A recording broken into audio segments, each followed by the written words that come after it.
In a village shadowed by ancient pines, there lived a young man named Ren. Ren was brilliant, but he was cursed with a storm inside his head. He analyzed the past, he feared the future, and he never slept without worry.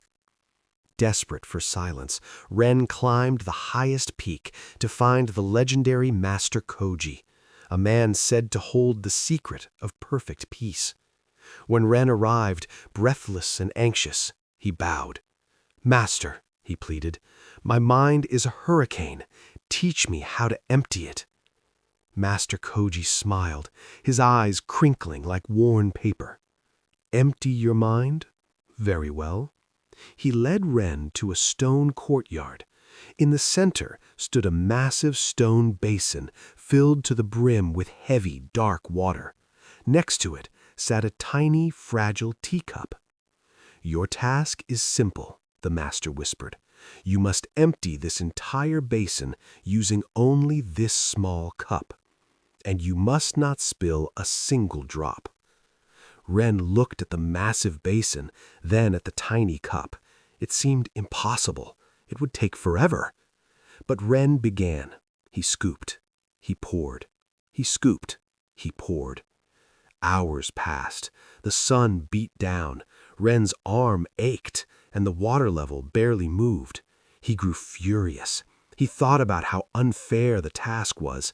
He thought about how much time he was wasting. His hands shook, and water splashed onto the stones. Master Cooji placed a gentle hand on Ren's shoulder. "Ren," he said softly, "you are fighting the water. You are trying to empty the basin, but you have forgotten the first step." "What step?" Ren asked, sweating and frustrated.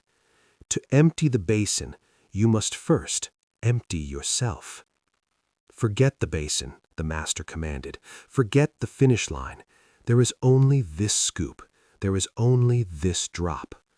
Ren took a deep breath. He stopped looking at the water remaining in the basin. He looked only at the cup in his hand.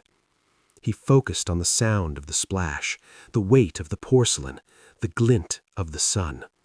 Suddenly, the struggle vanished. Ren entered the flow. He was no longer a man scooping water. He was the motion. His thoughts quieted. The world fell silent.